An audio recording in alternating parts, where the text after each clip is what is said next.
It's a long sprint, a year or even 18 months. That's a long sprint, but it's a Yeah, sprint. Right? There's an end kind date. of a There's an exit point. kind of a mid distance run. Yeah. Not a sprint, but not a marathon either. Right. Like the 400 Yeah. meter, or the 1500 meter. And Josh, what about you? Should the company look at that 1 year commitment to a fractional CMO as year one of a marathon or a 1 year sprint?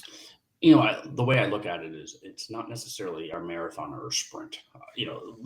I think as a fractional executive, as you walk into this as a CMO, the question is ultimately, when was the work done? Is the work consistently done? And has the message been conveyed across, in the deliverables?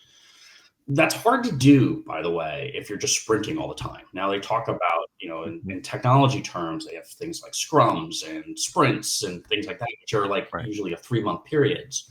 That concept is tried to apply to marketing, but it doesn't really work that way. Like, yes, you can do that from a paid advertising standpoint, but when it comes to like an organic search on the digital front, that takes like 6 months just to get any kind of traction. So the problem is by putting a label on it, hey, it's a marathon or it's a sprint. It's not to say that that's not something that you should consider. What it really should be based on is your deliverables. Are you meeting the objectives of the project? Are you meeting the objectives of what the organization is? And a lot of times bringing a fractional CMO in creates a level of upheaval. Then if you're going to bring in another person, you're back to that upheaval. People have different styles. People have different ways of implementing things.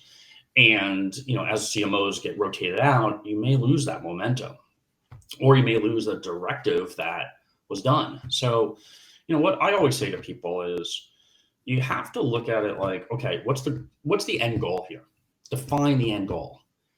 If that takes a year to get there, if it takes 4 years to get there, if it takes 4 months to get there, at least you defined your goal, and now you can figure out what to do next. And that's, to me, is really how I look at it. I love to be able to say to a person, it's a marathon.